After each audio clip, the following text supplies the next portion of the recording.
미국에서 원인을 알 수 없는 폐렴 환자가 집단으로 발생해 우리 보건당국이 주의보를 발령했습니다. 눈에 보이지 않는 바이러스의 습격.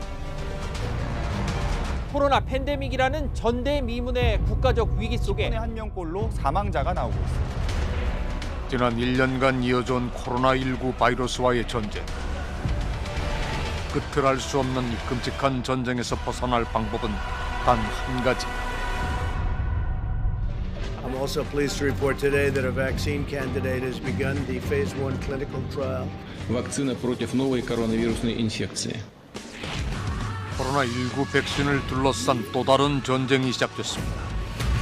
그리고 마침내 This is a vaccine that was developed in the spotlight and the daylight with all the data being put in servers. 지난해 12월 2일 화이자와 바이오엔테크가 공동 개발한 백신을 세계에서 가장 먼저 승인한 영국. 그로부터 일주일 뒤 전 세계가 지켜보는 가운데 영국에서 백신 접종이 시작됐습니다. 세계 최초로 백신을 맞은 이는 90살의 여성 마가렛 키넌 씨. Just going to be squeezing your arm, okay? Okay. Relax your arm for me. Feel it? 코로나19가 등장한 지 343일 만의 일이었습니다.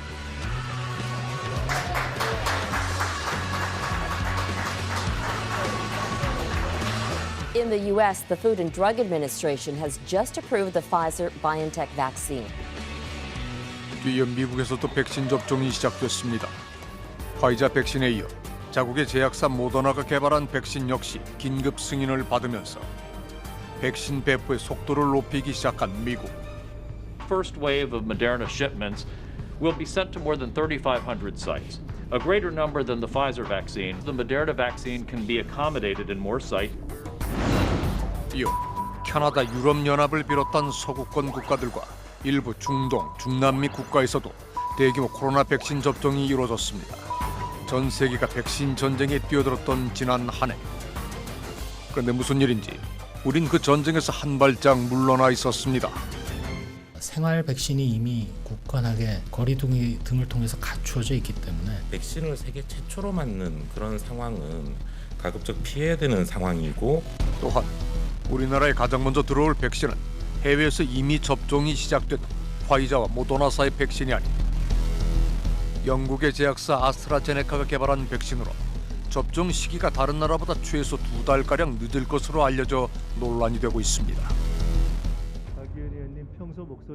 지난해 12월 말에 있었던 보건복지부 장관 인사청문회. 보건복지부 장관으로서의 업무 수행 능력과 자질을 검증받기 위해 인사청문회에 나왔습니다. 그런데 최대 쟁점은 후보자에 대한 검증이 아니었습니다. 아시다시피 백신은 여러 안전성과 유효성이 굉장히 중요하기 때문에 그런 것들을 고려를 해서 그건 안전성을 어떻게 담보할 수 있습니까? 우리 식약처도 그걸 검토할 수 있는 지금까지 검토한다고 하죠. 언제까지 검토하죠? 1년 내내 합니다. 코로나19 백신의 안전성 논란은 이례적인 개발 과정에서부터 시작됩니다. 5년이면 굉장히 짧은 것이고 일반적으로 10년 이상 걸리는 게 굉장히 많았습니다. 동물 시험까지 포함하면 정말 한 10년 이상은 걸리는 것이고, 기초 연구부터 임상 시험 그리고 심사와 승인까지 통상 백신 개발에 소요되는 시간은 10년. 백신 역사상 4년 만에 나온 볼거리 백신이 가장 짧은 기간 내 개발된 백신인데 코로나19 백신이 그 기록을 깬 겁니다. 신기술인데다가 임상시험을 마친 지 1년도 채 되지 않았기에 안전성과 효과를 의심할 수밖에 없는 상황. 이 와중에 미국에서는 백신을 맞은 한 간호사가 I'm sorry. 갑자기 기절하는 일이 벌어졌습니다. 그 모습이 TV를 통해 생중계되면서 큰 충격에 빠졌던 미국. 대체 어떻게 된 일일까? I have passed out probably 6 times in the past 6 weeks. It's common for me. 다행히도 긴장한 탓에 기절을 했던 것으로 밝혀지면서 단순한 해프닝으로 끝났지만 더 안 좋은 일들도 보고되기 시작했습니다.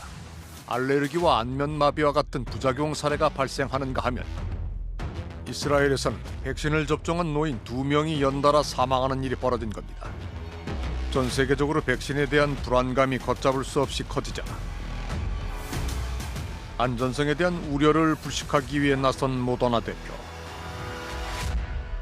This vaccine, the messenger RNA vaccine, is something that Moderna has been working on for almost 7-8 years, and the whole technology we've worked on for 10 years.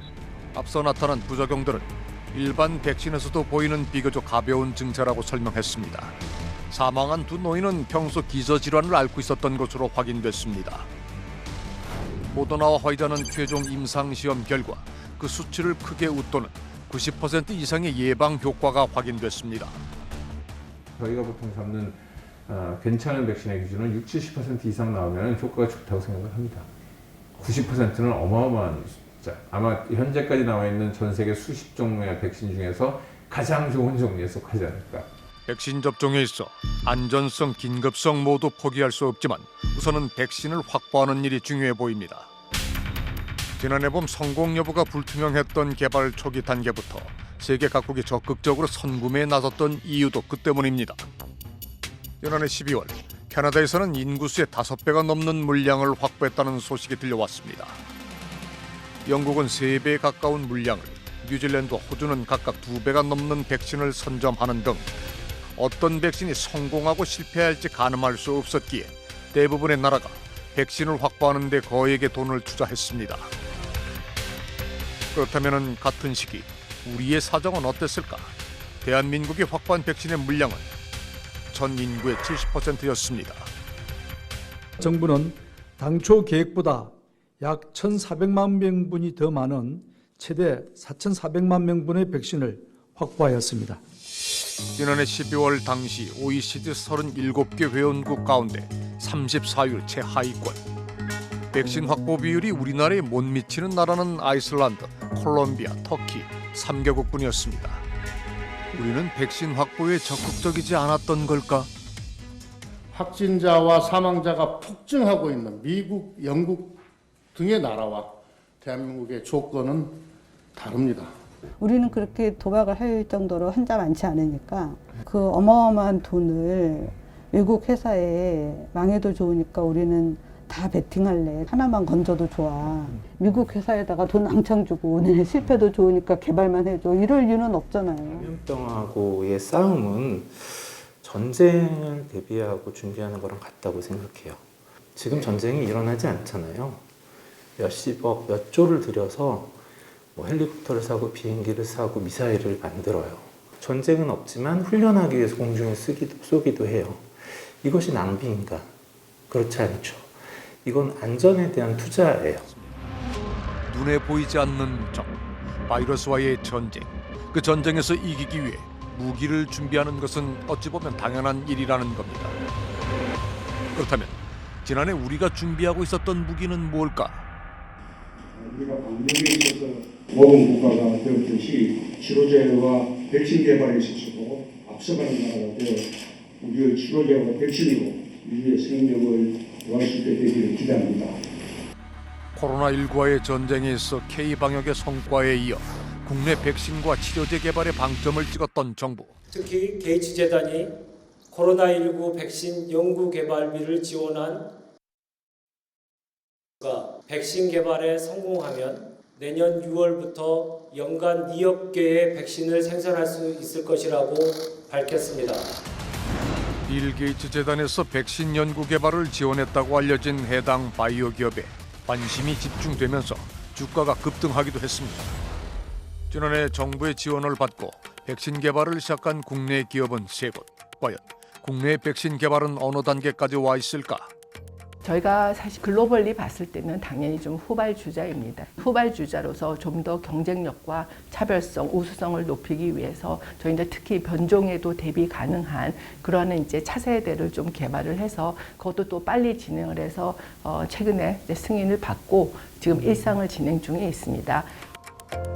올해 하반기에 긴급 승인을 받는 것을 목표로 변이 바이러스도 막을 수 있는 백신을 연구 중인 이곳. 그런데 반드시 넘어야 할 큰 산이 하나 있다고 말합니다. 삼상을 하기에는 적합하지가 않습니다. 아마도 국내 임상만 가지고는 되지 않을 거고 해외 임상을 해야 되는 상황이 벌어질 것 같고요. 최소 수백 명에서 수천, 수만 명을 대상으로 진행되는 임상 3상 시험.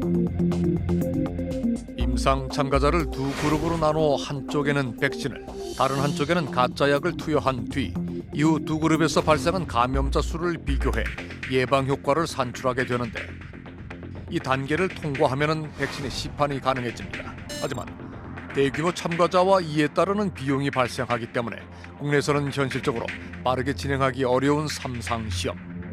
삼상 임상시험에 있어서 가장 속도를 결정하는 것 중에 하나가 접종한 사람들과 접종하지 않은 사람들에서 코로나19가 얼마나 많이 발생했는가입니다. 미국에서는 워낙에, 유럽에서는 워낙에 발생 숫자가 많이 있다 보니까 그만큼 상황이 나쁘기 때문에 또 역설적으로 백신 개발을 빨리 할 수 있게 된 어떤 여건이 조성된 거라고 생각하시면 되겠습니다. 국내에서 개발되는 백신은 아무래도 시간을 좀 더 두고 기다려야 할 것 같습니다.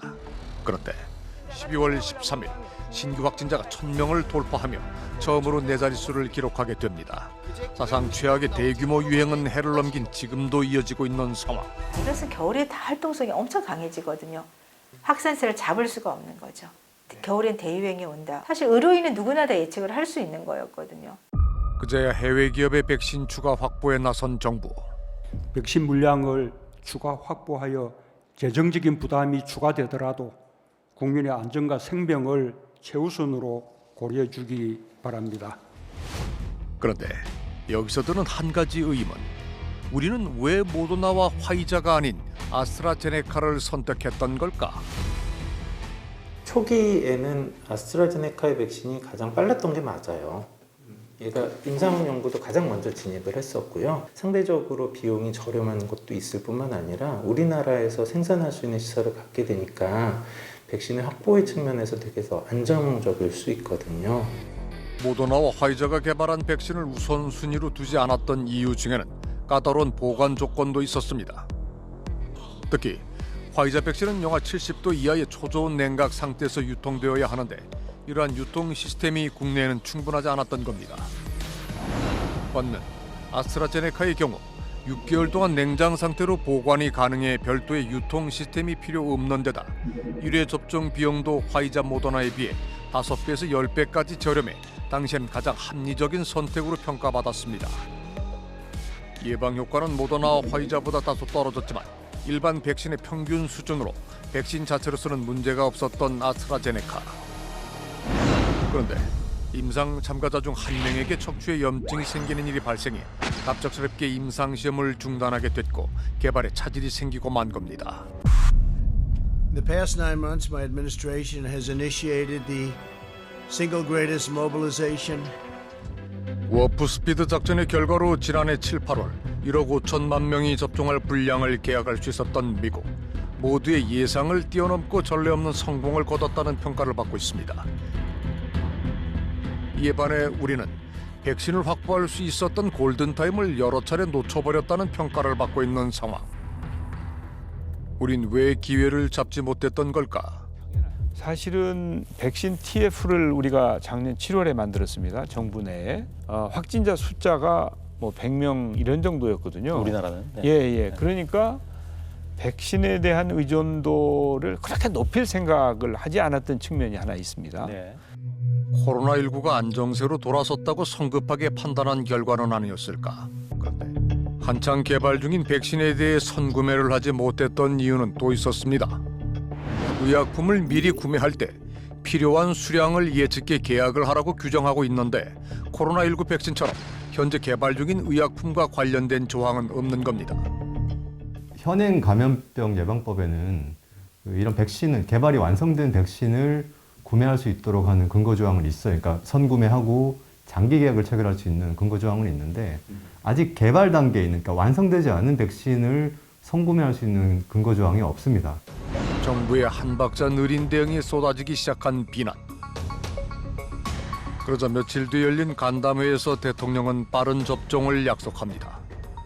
요즘 백신 때문에 또 걱정들이 많은데 우리도 특별히 늦지 않게 국민들께 백신 접종을 할 수 있을 것이라고 그렇게 믿고 있고 또 준비를 잘 하고 있습니다. 게다가 백신 접종 시기를 최대한 앞당길 계획이라고까지 설명한 청와대. 그런데 다음 날 이상한 일이 벌어집니다. 중앙재난안전대책본부에서 상반된 얘기가 나온 겁니다. 백신을 세계 최초로 맞아야 하는 것처럼 그 1등 경쟁을 하는 듯한 그런 사회 분위기가 조성되고 있는 것에 대해서는 방역 당국으로서 상당한 우려를 표합니다. 국가들에서 발생하는 문제를 한두 달 관찰할 수 있는 기회를 가질 수 있었다는 점에 대해서는 굉장히 다행스러운 점이라고 생각하고 있습니다. 관계부처 간의 말이 엇갈리는 일은 또 일어났습니다. 이미 충분한 물량을 확보했고 돌발 상황을 대비한 추가 물량 확보를 추진하고 있습니다. 충분한 물량을 확보했기에 2월부터 접종을 시작하는 것으로 못 박은 대통령과 달리 아스트라제네카나 얀센 같은 경우는 허가에 대한 이슈가 아직 남아 있는 상황이고 백신 생산량이나 유통에 문제가 생기는 등 백신과 관련해서는 불확실성이 상당수 있습니다. 아직은 불확실하다고 언급한 정은경 청장. 두 사람의 의견은 왜 다른 걸까? 전문가는 관계부처 간의 역할 분담이 제대로 이루어지지 않는 탓이라고 말합니다. 방역은 당연히 전문가들에게 맡겨야 되는 거죠. 어쨌든 그 정쟁을 넘어서서 객관적인 데이터와 객관적인 그런 어떤 입장들 근거에서 이루어져야 된다고 보거든요. 근데 한국의 양상을 보면 약간 이제 정부가 방역을 담당하고 또 정치인들이 이 방역을 주도하는 그런 모습을 계속 보이고 있어요. 정치적인 입장이 판단에 어떤 영향을 미치는지 여기 주목할 만한 설문조사 결과가 있습니다. 백신의 긴급성과 안전성을 놓고 무엇이 우선인지를 묻는 조사로 결과는 양쪽 의견이 팽팽하게 나왔는데 정치적 진영별로는 응답이 크게 엇갈린 겁니다. 여당 지지층은 압도적으로 안전성을 택한 반면 압도적으로 긴급성을 택한 야당 지지층. 중대한 과학적인 판단과 정책적인 판단이 있어야 될 어떻게 보면 그 사람들의 의견을 듣고 결정하면 될 일들을 너무 정치적으로 해석을 해서 뭐 백신을 뭐 안 받으면 어느 쪽, 백신을 받으면 어느 쪽 뭐 이렇게 자꾸 흘러가 버리니까. 단적인 예로 한 보수 언론에서 보도됐던 두 건의 기사가 있습니다. 똑같은 3월을 말하면서도 한국은 빨라야 3월이라며 부정적으로, 일본은 이르면 3월이라며 긍정적으로 표현했던 겁니다. 이처럼 정치적 공방이 점점 가열되자 백신 결정권은 질병관리청에 있으며 구매에 대한 최종 결정자는 정은경 청장임을 강조하고 나선 정부. 결정을 할 수 있는 주체는 누구예요? 첫 시작은 보건복지부에서 시작했던 걸로 알고 있고요. 이제 12월 초 무렵에 이제 질병관리청으로 이관이 된 걸로 그렇게 나오고 있습니다.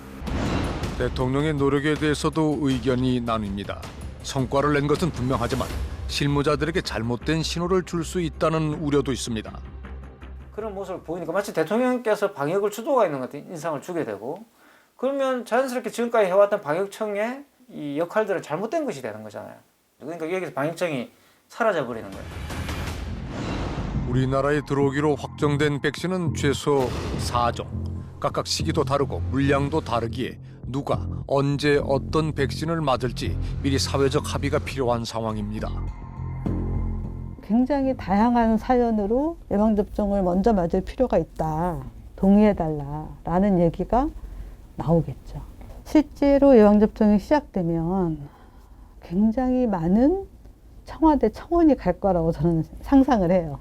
더 중요한 거는 몇 퍼센트의 사람이 접종을 했냐. 결국 감염병이라고 하는 거는 끝나는 거는 딱 정해져 있습니다. 집단 면역이 형성이 되어야지 그때 종식이 되고 과거로 돌아가는 건데 짧은 기간 내에 대량의 접종을 하는 거가 중요하다. 그러려면 9월 말에는 면역 주사가 완료가 돼야 되겠죠. 늦어도 10월 초까지는. 그래야 내년 겨울을 지금 겨울같이 안 지낼 수 있다는 보장이 될 수가 있어요. 언제쯤 우리는 마주 앉아 크게 웃을 수 있을까? 이 세상에 당연한 것은 없지만 겨울이 지나면 늘 찾아오는 봄처럼 무사히 이 겨울이 지나고 우리의 일상에도 당연하게 봄이 찾아오기를 간절히 바랍니다.